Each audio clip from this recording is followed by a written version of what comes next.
and we'll get kicked off. All right, go to broadcast.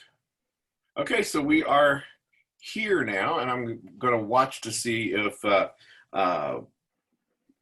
Sydney finds us. She was having problems finding the link. But anyway, so, well, welcome. We are now live and in person here. So here we go. This is Life's Copilot is bringing you, we want to introduce you to a concept that I personally didn't know anything about until I kind of got working within the senior community, was this whole idea of a geriatric care manager. And I think every one of you guys call yourself something different. So I don't want to offend if I'm using the wrong term, but that general contractor who helps navigate through all the different myriads of services and things that are in that world. Is that fair enough to kind of start from a perspective on that? So I would just kind of go through and introduce you guys. And I'm not going in any order other than the fact that this is the way I have it written on my thing here. So Christy, why don't you tell us who you are and give us, what you do?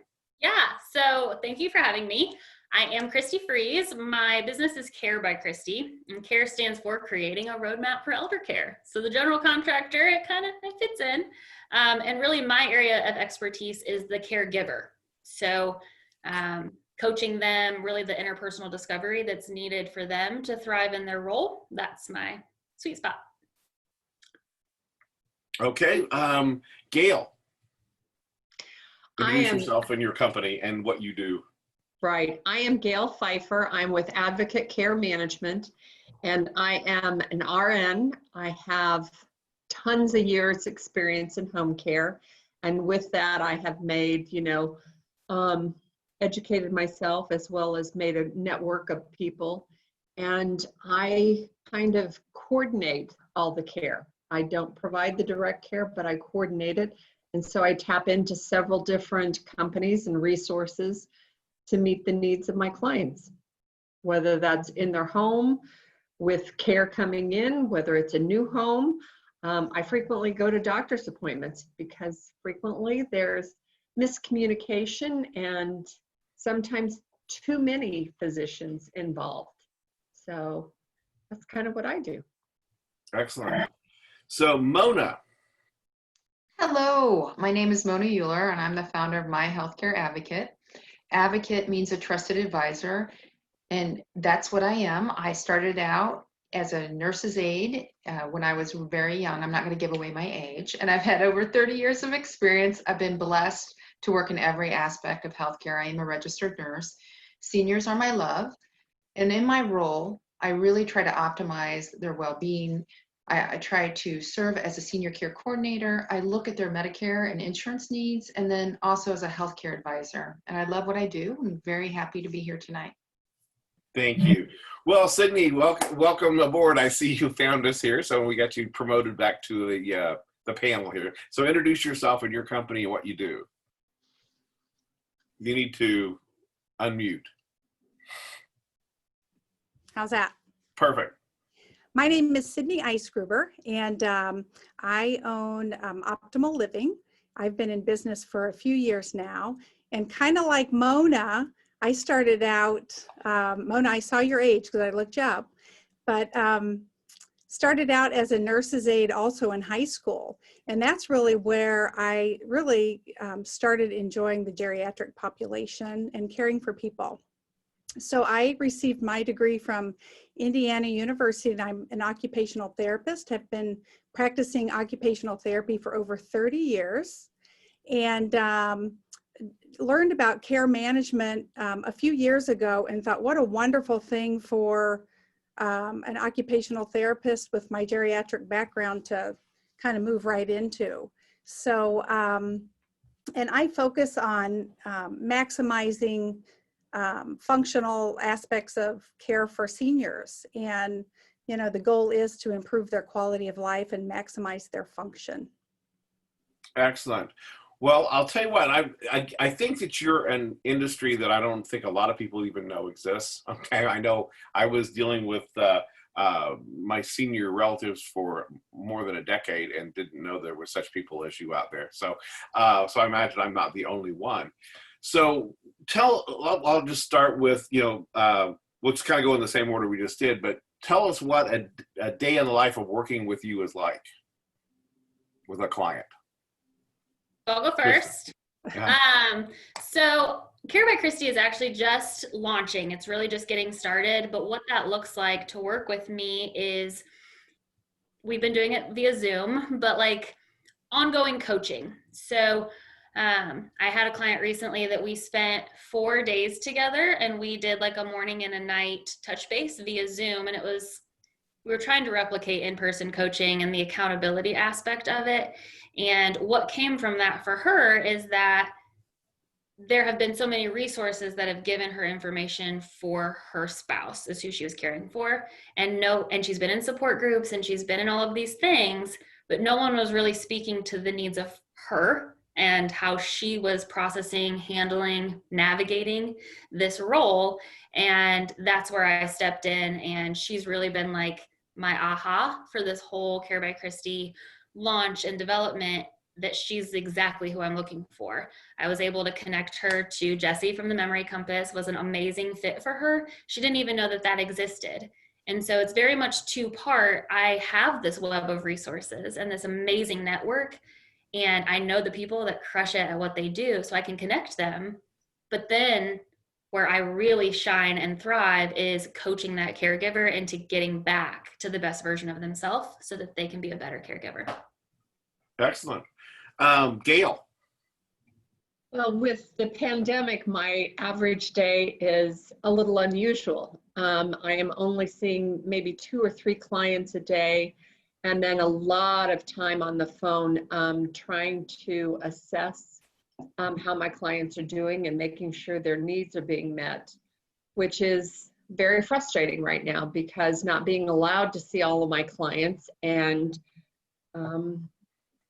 when I call to check on how they're doing, I'm really frustrated with the staff reporting, oh, they're fine, they're fine, they're fine, which is not always the case. I had a client that was fine, but lost 21 pounds in less than 4 weeks. So definitely not fine. But trying to get the resources, even with the pandemic, to get a true assessment and meet the needs of the clients has been a challenge, but I do have a great network, and we have been working on ways to obtain that information.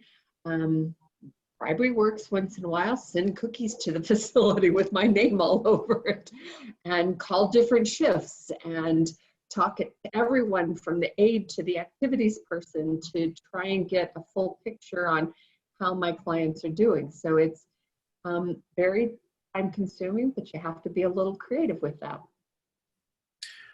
I want to do a follow-up with you, okay? One of these days, the COVID thing is going to be not something we have to deal with, okay? So, in fact, from what I'm hearing is in Indiana, probably in about 2 weeks, because Holcomb's numbers are dropping so much, I understand he's getting ready to open the state up to try to see if he can save his race. I didn't know that falling poll numbers cured COVID, but I think that's coming. But anyway, so what's a day in the life with you and a client like pre-COVID and eventually post-COVID? Well, the initial visit, I go and do an assessment. And from that assessment, determine what the client has as goals, what family members have as goals. Is the home safe? Does it need modifications? Do they need assistance in the home?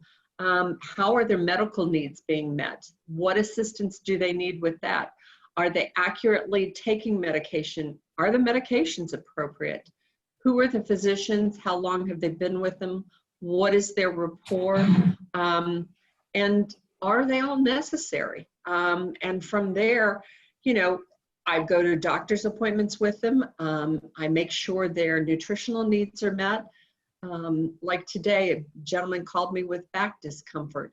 So I went and got him, you know, an ice pack and showed him how to use that, and the on and off. So it's a whole gamut of grocery shopping as well as just spending time with them and letting them vent. I have a lady who has no family, and a lot of my time with her is allowing her to express herself. So it's a whole conglomeration of coordinating and pulling in the appropriate people, whether it's a psychologist or whether it's, you know, we were talking about hoarders earlier. I have a hoarder who one of her phobias is mail, and she does not open mail. So I was able to get a CPA that does the finances for clients in their home. She handles all of her mail. They go over all the bills. She gives her a report, and that way the bills are being paid and she still has electricity. So it depends upon the individual, but it's a whole conglomeration. And that's one of the reasons I love it. It's a variety every day. So Mona, I'll let you, and we'll do both. What's going on today? And now your company's fairly new too, so I don't know how long you were before COVID, but I know Christy's her whole one is pretty much COVID, because I think you were sitting there telling me about it, and I got sick within a couple days after it, so it was right around that time. February. Yeah. So anyway. Yeah. So, Yeah, I've been doing it a couple years, and like Gail, it is very varied, which is what I love. Because I look at the insurance piece and the clinical piece, sometimes I'll get calls to escort a client to the doctor's office. I did that yesterday. So then I go through the medications, I go through how she's been doing, and I talk to the doctor about, you know, what her progress has been. I can do that. I do home assessments for safety. I had 2 calls this week for skilled nursing placement. I had 1 for assisted living. It's pre-COVID and post-COVID. I do have clients that are outstanding that I will go sometimes once a week and sit in on a care conference. This is pre-COVID. Sit in on a care conference, communicate to a lot of the children that are not in town. And as a care manager, this seems to happen more and more. They feel out of touch. They're worried about mom and dad. So I do a lot of phone calls. I'll do a lot of emails to the children, checking on mom and dad and making sure that they're okay. Now, I agree. I've had some clients because of COVID that I have not been able to see. It's really hard to get hold of anyone in the facilities, and it's been very stressful for me. And I'll be honest, when I did go see these clients, they had declined. The social impact of COVID for the elderly is just horrific. And so I cannot wait till we open up. I'm so glad that I've been able to do these visits now in assisted living and in the skilled nursing, because you can see the more time that they get the interaction, the better that those clients have been. So it's been tough as a care manager. I do a lot of things on Zoom, but that physical presence and doing a physical assessment, looking at their emotional needs, that's been really, really hard for me to see the impact that it's had on the seniors. yeah, it's real. I'm finding that right now myself. My mom's in one community, and really nobody has really seen what she's doing now for a long time, other than, you talk to her, but I'm not necessarily sure where that's at. And then my uncle started going downhill, going through depression, then quit taking his meds, then started getting dehydrated, then ended up in the hospital, then, that one I was able to pull some strings, and we have she calls herself a nurse advocate or a rent a daughter, but she's a home health, home care, and a nurse advocate. So I've basically asked that she be allowed to come in once or twice a week to be our eyes, and they've agreed to that. So I'm very excited about that. And I got to work on. I have the same relationship with her with my mom. Now I got to get that neighborhood to let her in, so I'll feel a lot better, because then I'm getting somebody that I trust eyeballs, So Sydney. Yes. So pre and post and whatever else, Well, let's talk about the current. I kind of a lot what everyone else is saying. I have a client right now who has an unusual disease. So just doing some research on that and directing the family to that, and making sure they have the right doctor and the specialist that can be the best person to give them information. And meanwhile, during hospitalizations, we always want to look at the spouse, because as we all know, it's usually the caregivers that go downhill sometimes quicker than those that they're caring for. So many of these clients have not been to their doctor's offices. The doctor's offices have been closed. And so, you know, to take a look at the calendar and pull out all the appointments and getting, you know, the clients to go back to their appointments and making sure they're healthy, getting all those blood tests and staying up on, you know, all those things that they have kind of let fall behind. So that's kind of what we're doing now. I know recently I had a client at the hospital, and of course only one person can go there per day, and you always want to prioritize the spouse. But I was able to convince them that, you know, my presence would be equally important on, you know, a day or two. And, you know, going up to that hospital was pretty telling.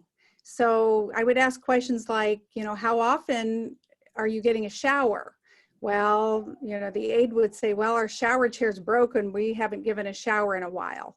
Or, you know, how often are you getting my client up to use the bathroom? Well, we really don't get her up because it takes 2 people. So, you know, I look at things like that and I think, okay, this is one person at a hospital.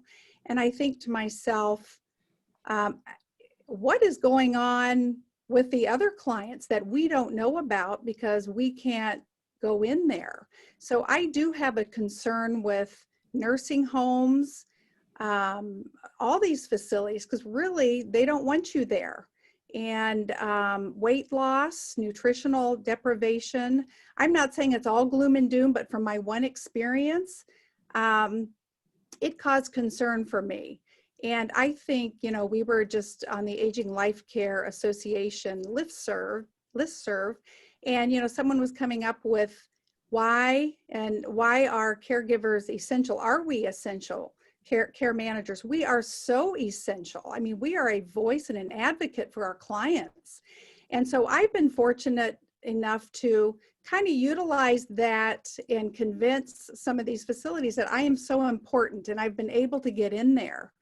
So that's kind of what I'm doing. I'm keeping my clients up to date with medications. I am on the phone a lot, making sure we have the right prescription. You know, if we're getting up in the middle of the night 5 or 6 times, you know, what medication should we be taking to prevent falls and you know, make sure folks are sleeping nicely during the night.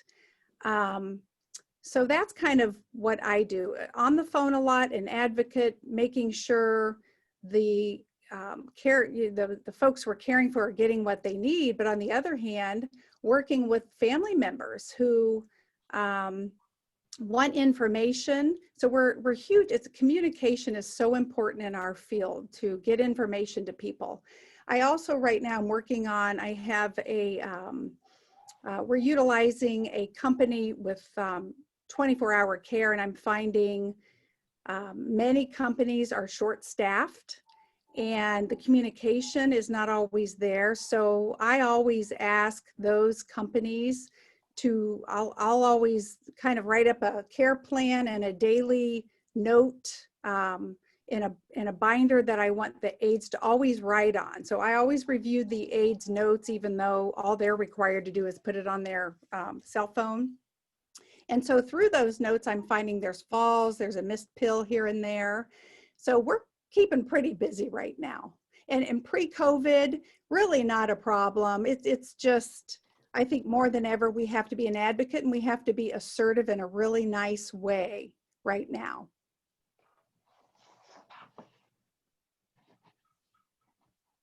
Still muted.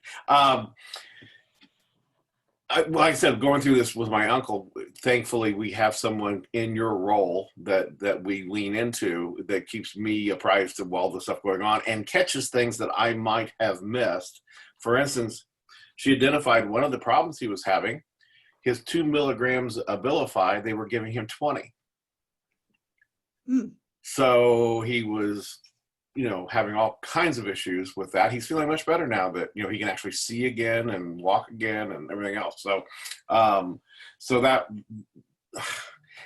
that's, I mean, that's what you guys do, is to stay on top of all these things, you know. Now, Christy, yours is a little different because you're dealing on the other side of it. You're coaching the family more than the client, you know. So Totally. Yeah. so um, all of you guys have talked about like the caregivers because you're the support staff, you know, support team for the caregivers. How do we? Do you have any practical tips to have to reduce burnout and overwhelming stuff that happens on the caregivers? I mean, we had a Life's Copilot members training today at noontime, and it got into that, and it go into the burnout on caregivers. 67% die before their person they're caregiving to, you know. So, and then we're looking at creating some forums within it to make like places where people can go and just talk with each other that have the same issues. But, and if you have any ideas, let me know. But anyway, okay. So, but anyway, so tell me, what do you recommend to someone to avoid that burnout and how to deal with it and how to function? Yeah. So that's a loaded question that I could spend the rest of this panel time chatting about. But I wrote down just two that they're crucial. And I think that if caregivers did even just these two, they're tiny, they're practical. It's not like I didn't make it up.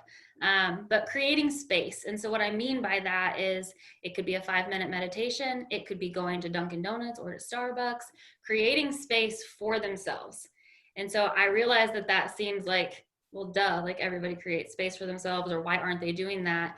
And we all have the exact same amount of hours in our day, all of us. And so when caregivers are caring for somebody else, that 24 hours gets zapped real quick. And so when they can be intentional and creating space, you have to create it. I'm a calendar gal, so putting 6 to 6:15 on my calendar is a real thing that I have to do to make sure that I create that space for myself to kind of get back in alignment. It like recalibrates you a little bit. And then that over time, it's like the compound effect. Once you know in the course of your day-to-day and your hustle and bustle that overwhelm is attacking you or feeling really heavy, you know that you have created a space within yourself to tap back into and get realigned and kind of just take a deep breath and get back on track. And then my second one is gratitude. I think that it's super, super easy as a caregiver to ramble off all of the things that are going wrong, or things that you can't control, or things that seem heavy or seem like they're coming at you from 1,000 different angles. And so physically writing it down, 2 things that are good that happened in the day, or that you're thankful for, or that you're grateful for. Again, over time, the compound effect of that is monumental. When you can look back and see over the course of a week or 2 weeks that a ton of incredible stuff happened. It could be your loved one smiling or getting into the shower without a debacle. Like, those are wins, and capturing those wins and making an intentional effort to capture them, it's going to set you up for success. Those are my 2. I'll be done for Anybody now. else want to add third, fourth, 5? Yeah, so anyone else want to add to that, or? Well, just what Sid had talked earlier, they need to also be aware of their own health and taking time to take care of themselves, making sure that they're eating, making sure that they're getting some exercise, making sure that they're taking care of their medical needs, whether it's getting outside help to come in or taking the loved one to adult daycare so that they can have that time for themselves. Maybe more than 15 minutes. But yeah. Some people don't even think they can make that happen. Right. You know, I read a statistic. It's like 31% of all US households are taking care of a loved one or relative. That is astounding, isn't it? And as we live longer, we have to support those caregivers, and the majority of them are stressed out. They're stressed out emotionally, they're stressed out physically. I'm going to turn it a little bit, and I would like, before we get the burnout and before a lot of that care happens, I would love us to have conversations with our parents and have honest conversations about, Mom, Dad, do you want to live at home? Which the majority do. If you can't live at home, what facility would you be willing to go to? Is it close by? You know, what are you looking for? What are your financial wishes. Do you have a long-term care policy? How do you think you're going to pay for it? I mean, if we can get into some of those questions early, you guys, it would avoid a lot of the burnout and the stress that the children feel caring for their parents, because they've had honest conversations about aging. Let's face it, we don't get healthier as we get older. So to be prepared is powerful. To know what your parents' wishes are. That's what I tell clients. Have those conversations early so that you don't get the burnout and you don't get the surprise and how am I going to pay for it and what do we do with mom's house? I know it's hard to imagine, but if we can really have those honest conversations early, I think it would prevent a lot of the burnout that they're feeling. I have another to add to that real quick. If they had the conversation earlier, then the person that ends up with the burden wouldn't have the burden. They would already know what to do. They would just be able to get into what needs to be done. It would alleviate that stress, wouldn't it? I agree. I must say my in-laws, they moved from Atlanta, they downsized, they're in a smaller home. I recommended that they see an elder law attorney sooner versus later. They did, and they said, thank you so much. They just feel like they're in more control of their life. They're more prepared for their future. And so I was just really proud of them. One, I was proud that they listened to me. Two, I was just very proud that they followed through with that because they have a sense of peace to them. Just like you said, it's preventive to me. It's, if I could focus on preventive care management, that's kind of what is real important to me. It's letting people know early, letting my friends know. And just like you said, Mona, that's the key. Well, staying with that topic, why is it so important for adult children to engage a care manager, especially if they're dealing with aging parents that have acute or chronic issues? So, we don't need to spend that money. Whatever. There's going to be all these different things, or you've got different siblings, one's that's closer to it to see. Maybe sometimes the one that's closer to it doesn't see it. The one that's coming in from out of town sees things, whichever the case may be. Make the argument why they need you. I know why, but tell them why. They don't know. So, well, I can tell you that based on our assessment, we do a complete assessment: physical, emotional, home environment, finances, and from there, the family is not aware of everything that is out there and available to them, or the regulations that govern some of these resources for them, and to make them aware, okay, dad fell down, he fractured his hip, he's going to the hospital. Well, let's make sure he's in the hospital for the amount of time. And then let's research which rehab facility he's going to and make sure that, it's appropriate and that their state board of health evals are in order, and that the family can get there and have good access. And the therapists, are they their employees or are they consultants, and do they get the same therapist each time? So, I mean, a lot of those things just in that emergency, let alone if there is no emergency. And we go in and we notice there's food rotting in the refrigerator, but the family doesn't open the refrigerator to look in there and see. Or, there's no dirty clothes. Mom keeps wearing the same clothes day after day after day. And seniors are very good at covering some of their deficiencies. So you really have to be able to know what to look for and questions to ask so that you can truly get a good assessment on what their needs may be, and do it in a way that is not judgmental, so that they don't feel judged, so that they look at it as, okay, how can we improve things, make it easier for you, and let you enjoy your life to the maximum, let you enjoy foods. And with most parents, we want to lessen the burden for our children. So having that discussion, that plan, setting up a care plan, is the reason why they need us. I I think too, I feel like my role is sometimes as a coach and a surrogate family member. And when someone gets a diagnosis from of their parents, whether it's dementia, whether it's pancreatic cancer, whether it's Parkinson's disease, a lot of times they don't know what the trajectory is going to be. So they need a coach and they need someone like us to say, okay, let's talk about the future. This is how the disease typically progresses. Let's prepare for that.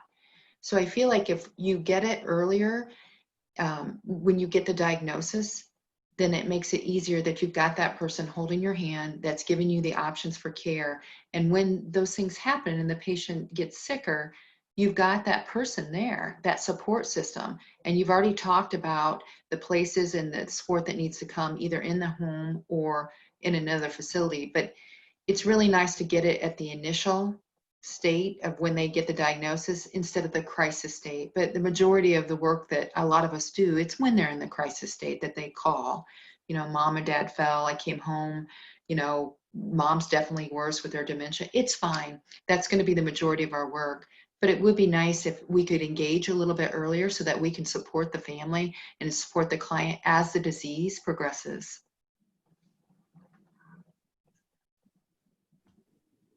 You're on mute, Jim. Anybody else want to weigh in?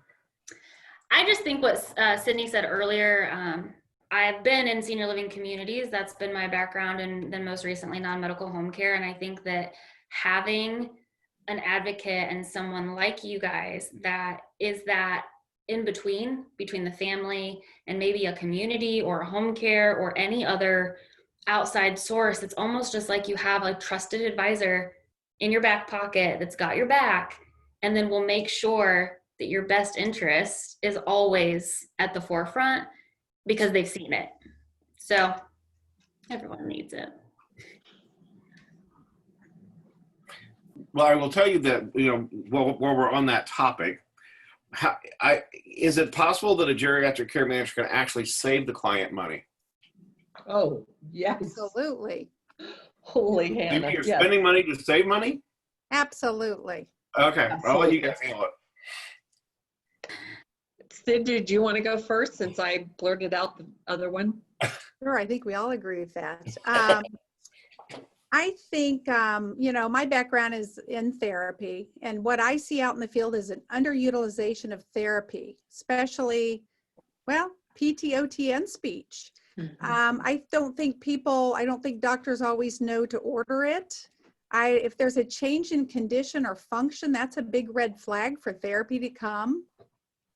And I think if we had folks that knew about that, or knew that if there's even a simple change, maybe they're, you know, scraping their foot while they walk, or they had a little stumble, or, you know, they're choking a little bit, you know, if we can identify that and get therapy to come in to screen and do an assessment, you know, they might not necessarily need weeks upon weeks of therapy, not that insurance is going to give it to them, but even if the therapist came in and devised an exercise program for the upper body to keep it strengthened, or for physical therapy to come in and assess that they need a cane or a hemi walker or, you know, a rollator, I think in the beginning, you know, that would prevent a fall, that would prevent a subdural hematoma, that would prevent a, you know, hip fracture. So yeah, you're going to spend money, you know, in the beginning, but, you know, if you can get them early and, like Gail said, get on a care plan where you're preventative, you're preventing an illness or a fall or, you know, a head injury. So you're putting forth money in the beginning. Absolutely, this will save money all around. I also, you know, if we guide them with the regulations, you know, making sure the example I said earlier about the hip fracture, and that they are truly admitted to the hospital and not just under observation, so that they can go to rehab and have it covered. And then they're aware and planning with rehab how long they should be there. You get some rehabs that want to keep them 100 days. Well, that's not really necessary frequently. And so you have to know the regulations. What is covered? What is their insurance? What are they eligible? How else can we help them? Should they go to an elder attorney and see about Medicaid, see what trusts are available to them? So, and if they are in the home and having caregivers come, what are the true expectations of those? And what are unrealistic? Do they really need 24-hour? Are there other things that we can do to decrease the private duty staff in the home, but ensure safety and quality of life? So, I mean, we have that knowledge and we have that network that we can assist them. And heck yeah, that saves a ton of money. I would agree with both Gail and Sydney, and that network is key, right? Most people have to spend 12 to 15 hours a week. These are caregivers trying to look up an elder law attorney or home modification or a good psychologist or which doctor I go to, a neurologist first or a physiatrist or primary care. They don't know. Most of them have families of their own and they're working full time. So the amount of money that they would save just in their time by calling, a professional that has that Rolodex, that has those trusted resources that can communicate, it's just astronomical, the stress that it would relieve and the financial burden from the amount of time that it's taking them to find the resources. Absolutely. What speaking of money, since we're talking about money, how do people pay you guys? I mean, what's the structure? I mean, is it private pay? Is it Medicare? I don't, so how does that work out? Is it, so how do you guys handle that? I don't care about exact numbers. I'm just, the generality. Well, the majority of mine are private pay. Some of them, if they have long-term care insurance, they will cover my costs, but 90% of them are private pay. And of that 90%, I would say probably 65% are covered by children, because the children are out of state and need that connection, that safety, the care for mom and dad. Anybody else on that one? Okay. I'm private pay as well. If I look at the insurance, Medicare supplement, Medicare Advantage for a client, then that's a free assessment. If they sign up with a plan, then that is something that is reimbursed by the insurance company. But if I'm doing care management, it is similar to what Gail said. It's primarily private pay, and it's usually the children. Occasionally clients will, but it's a smaller percentage. I would have to third that. Mine's private pay mainly. I do consultation. I charge for that, but gosh, in the past, I don't want to say I give away services, but there's so many people that need help that I'm with friends, I might go out to lunch and, I just feel like some of the things I do, I feel like are common sense because I've been doing it so long, but, people just don't know where to start. So it is private pay, but I also help out along the way, if that makes sense. I'm in the helping out along the way phase. I did just do that private client that I most recently had, and it was private pay, of course. And how my service works, it's not necessarily just a one and done, but it really is just kind of creating that foundation for them. And then, I'm still touching in with that client, making sure she's, staying accountable and doing those things, but I'm just a little bit still Christy, you're more on the educational, right? So yeah. It would be a fee for the education that they're going to take with them to make those changes. Yeah, totally.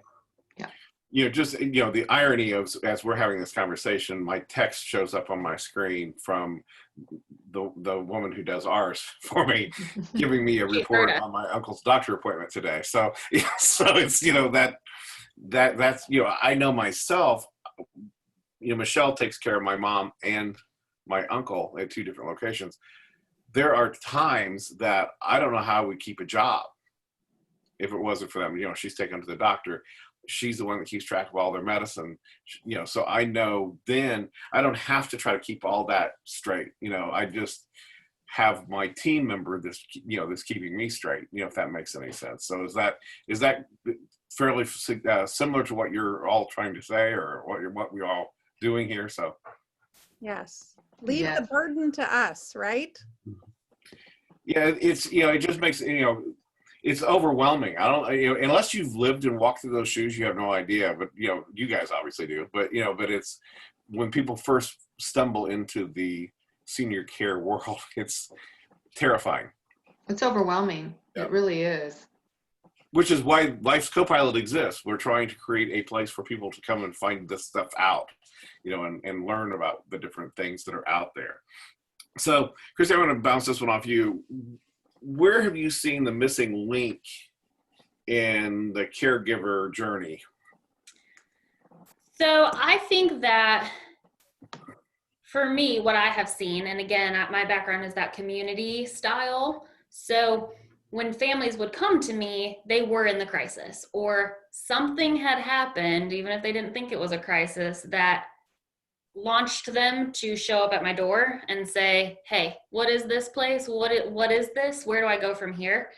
And just like what you just said, the overwhelm of, they could come to my community and I could give them all of the information, but we all know here in Indianapolis, there's a community on every street corner. So when you're getting information from 19 different communities, how overwhelming. And so what I have seen and how this came to be for me is seeing the caregivers lose themselves along the way. And that's like really where I get fired up in speaking that light and that truth into them, that they are still very important. We still need to focus on them, take care of them, because they can't take care of all of the people that they're caring for if they don't do that for themselves. And so I think that missing link that I have just witnessed is maybe just not thinking that they're worth prioritizing, or not feeling like they have the tools or the resources or even the energy to work on one more thing if that's themselves. So that's what I would say for me that I have seen. Excellent. Anybody else want to jump in on that one? So I was going to say, one of the upcoming panels we're doing is going to be on respite and things like that, so we can try to let people know that exists for people and they can lean into it. Each one of you guys have different backgrounds. You know, I'm going to say occupational therapist. Communities. I think we have. Do we have nurse? I can't remember. Yes, a nurse. Okay, technical nurses. So you're all going to bring a different perspective to this. You have a different education. You have a different set of eyes, basically, because of that. What do you feel that, as a nurse, that you bring, or as an occupational therapist that you bring, the different perspectives that you think you can bring to the table? I mean, again, I'm not having you compete with each other, but just exposing to people where this is it's such a myriad of information. It's why these different people can be of help. So whoever starts, I don't care. We're going in order again? Huh? No, going- just whoever. Yeah. Take it, girlfriend. Well, first of all, I have to say that I'm a member of the Aging Life Care Association, and we have a local chapter. Gail's in that chapter with me, and I'm feel so blessed to have social workers and nurses in this field, you know, to kind of throw things off to them and bounce things off. So I think what I bring is I look at things functionally and practically. I mean, I just go into a room. I had one person who said, well, I haven't washed my hair in 6 months. And I'm like, well, why haven't you? I said, well, the aide can't get me in my shower. I said, well, let's go look at your shower. Okay. And I'm like, yeah, it is a tight spot.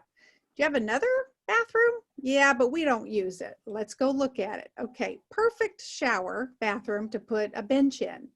So I just think, not that nurses or social workers can't look at that, but when I go into a room, I'm just looking at functional things. If you do an assessment, pick up that laundry basket and, show me how you walk it, walk it to that, to the bathroom or the laundry room. So I think, and again, I think I come with that perspective of utilization of therapy services. I think it's so underutilized.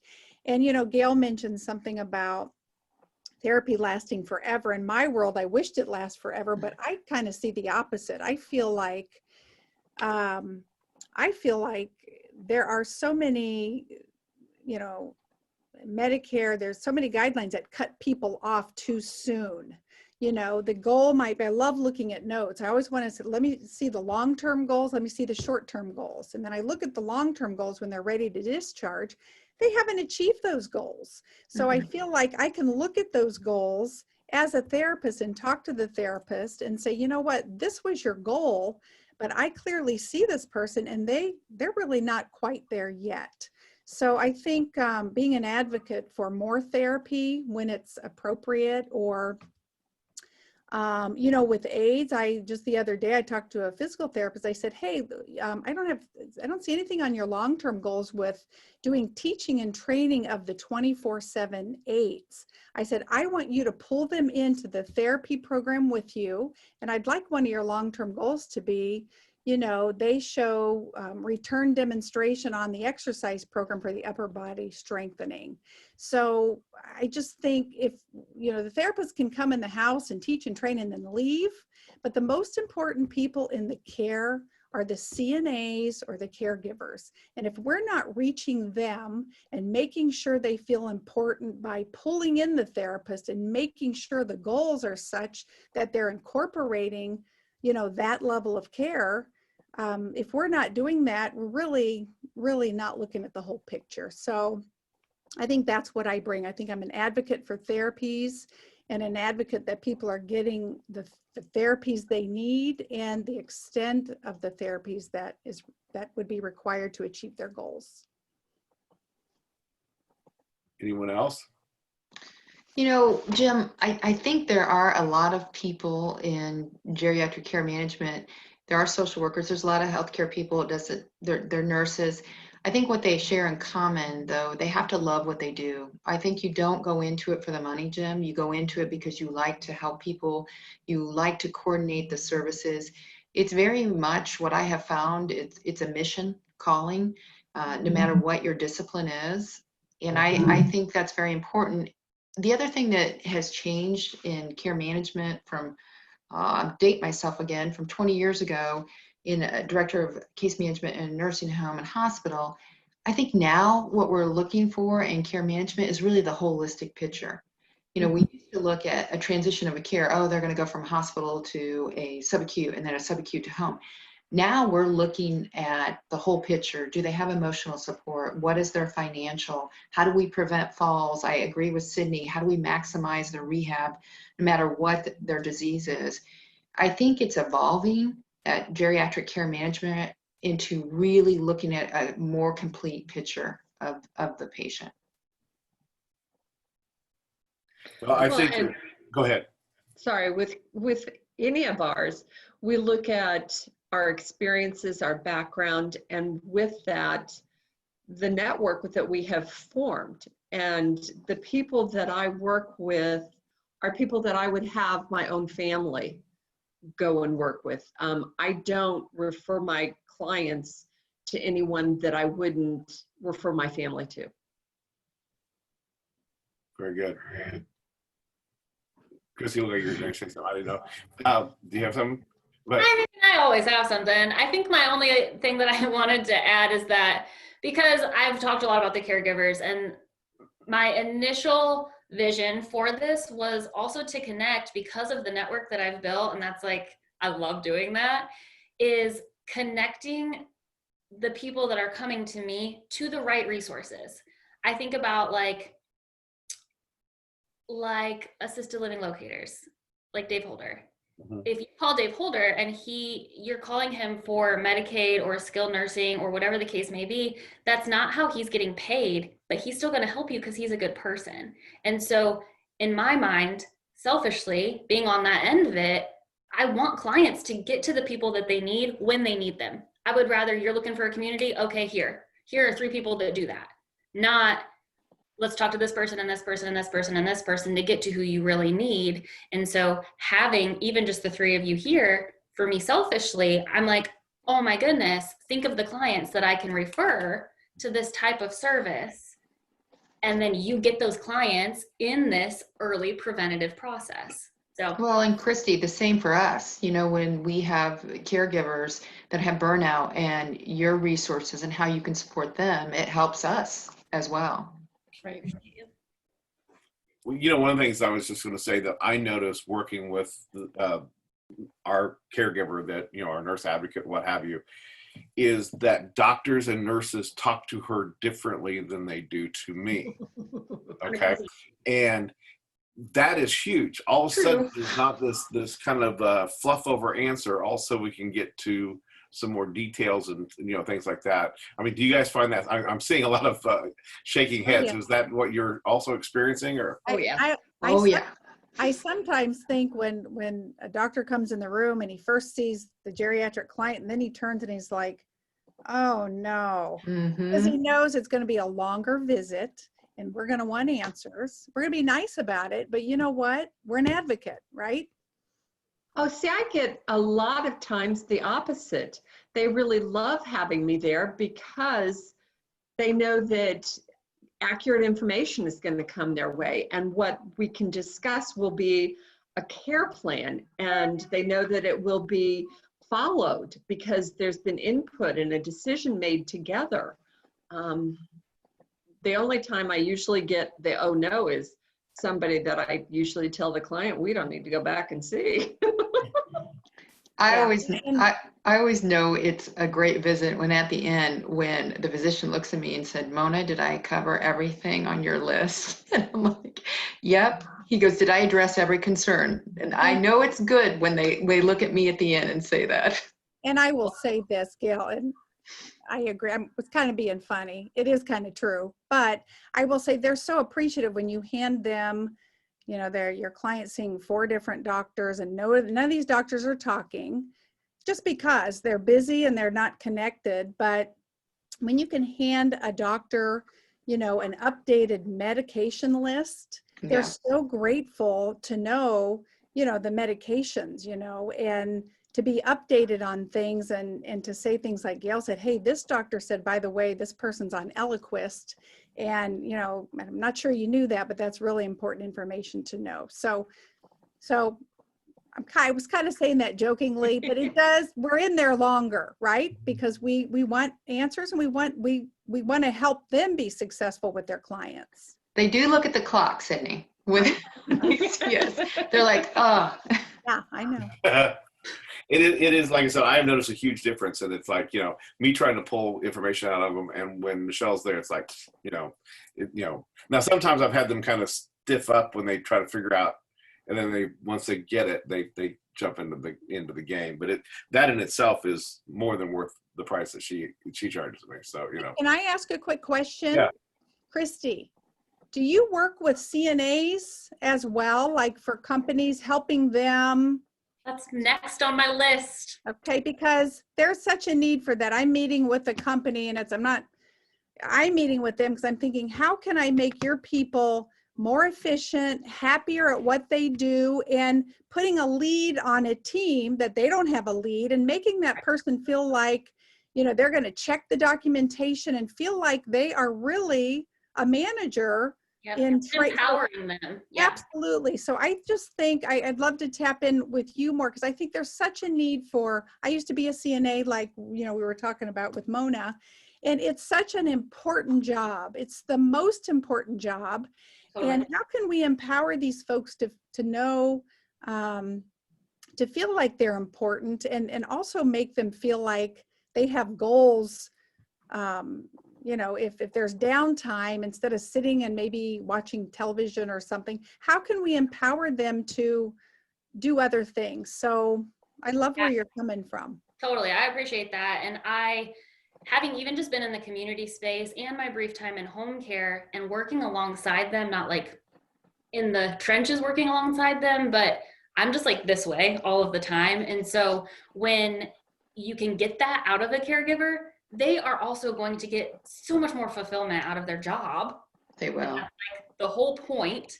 And so if they're going to be fulfilled and empowered to do an awesome job, it's inevitable that the client's life is going to be of higher quality as a result. That's just how it's going to work. So I would love to chat more. Well, we started this thing talking about geriatric care managers, and I said that might be a dirty word for some person and somebody else likes it, and everybody has different names.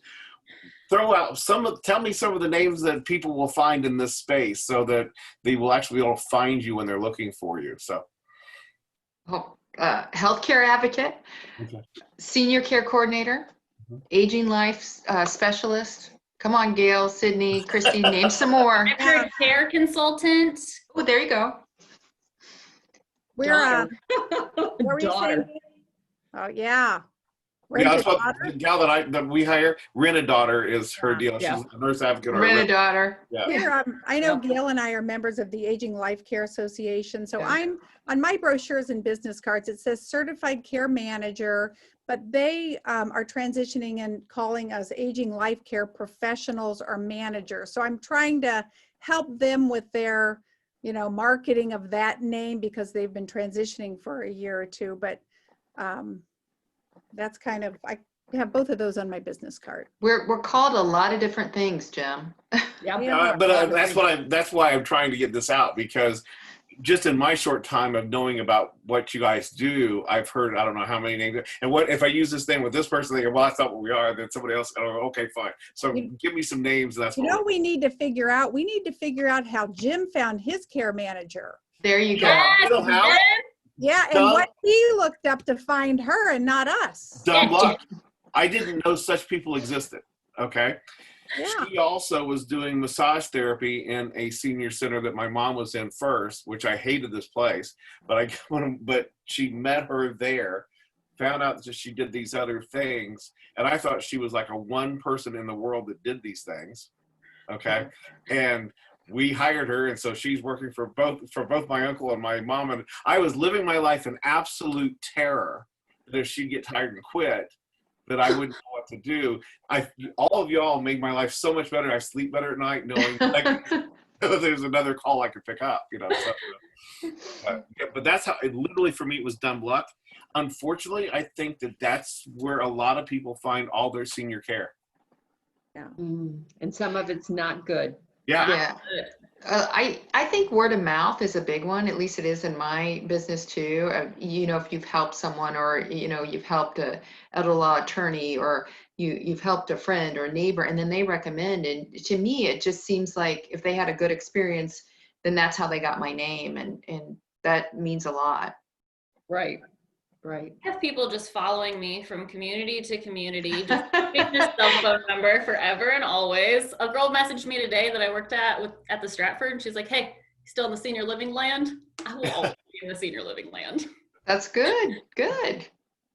Well, I will tell you that's why we started Life's Copilot, was because the fact that I was so frustrated.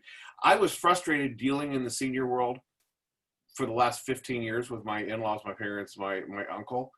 I was feeling around in the dark, turning over a really good stone one time and then turning one that was kind of not so good the next time and, what have you.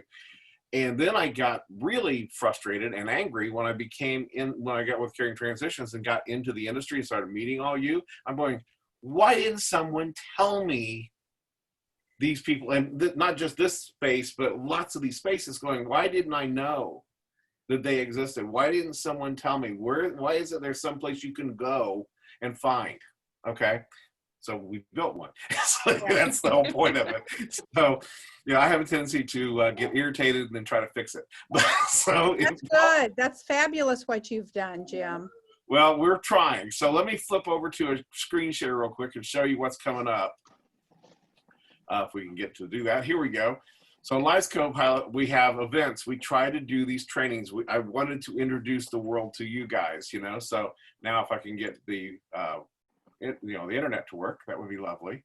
Okay, so this was us today, and then the next one coming up will be October 8th, and it's going to be the difference between home care and home health care and the benefits of each, and we've got a really big panel here I'm looking forward to. It should be a lot of fun.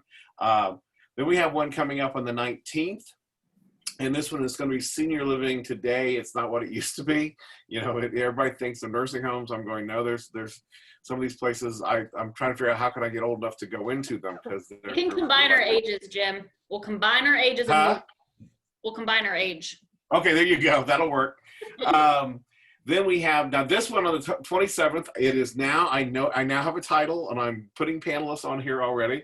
It is going to be on, I've got Adult Day and Respite is going to be on this particular one. And then this one I just got today, so they're not on here yet, but I just got it, and it is going to be senior safety. I've got the fire chief from Carmel. I've got, I think, the police chief from Carmel, and I think I have Curtis Hill, the Attorney General from Indiana, that's going to be on there. So to be able to talk about some of the different ways that they're protecting seniors and what have you. So anyway, that on Life's Copilot, there's always a place for you to go and see what's coming up. You know, it's go into Life's Copilot and then go into events, and they're always coming up. And we look forward to seeing you. And thank you so much for each of you for coming today and sharing with us. I appreciate it tremendously. So Thanks I for can't inviting me. It's been wonderful to meet you guys, all you ladies, and thank you so much, Jim. It's been Thank great. you. Thank you. You'll get a copy of this this video soon. So in fact, I'm getting out of here right now, turning this off and jumping in the car and driving to French Lick. And it'll probably be after we get back before I get the video to you. So I will talk to you guys later. See you. Bye. Safe. Guys. Bye. Bye.